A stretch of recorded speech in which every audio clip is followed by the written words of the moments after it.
Hallelujah, praise the Lord. கர்த்தருடைய பரிசுத்த நாமத்திற்கு மகிமை உண்டாவதாக. எல்லாரும் எப்படி இருக்கீங்க? சந்தோஷமா இருக்கீங்களா? இன்னைக்கு நேசின் வார்த்தை என்ன அப்படிங்கிறத பார்க்கலாமா? அப்போஸ்தலனாகிய பவுல் தீமோத்தேயுவுக்கு எழுதின 2வது நிருபம் 2 தீமோத்தேயு 1வது அதிகாரம் 6வது வசனத்துல பாருங்க.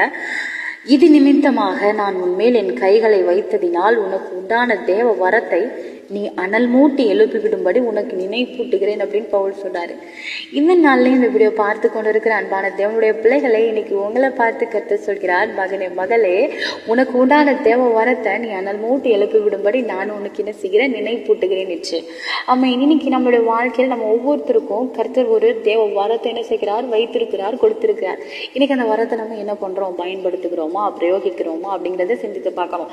அது மட்டும் இல்லாம நமக்கு கொடுக்கப்பட்ட வேறபட்ச ஆவியானவரை நம்ம மட்டுப்படுத்தி வைத்திருக்கிறோமா, இல்ல ஆவியானவரை நீங்க நாளைக்கு சேங்க, உங்களுக்கு நான் என்ன விட்டு கொடுக்குற அர்ப்பணிக்கிறேன்னு சொல்லி அப்படி நடக்கிறோமா அப்படிங்கிறதையும் ஒரு தேவனுடைய பிள்ளை சிந்தித்து பார்க்கணும்.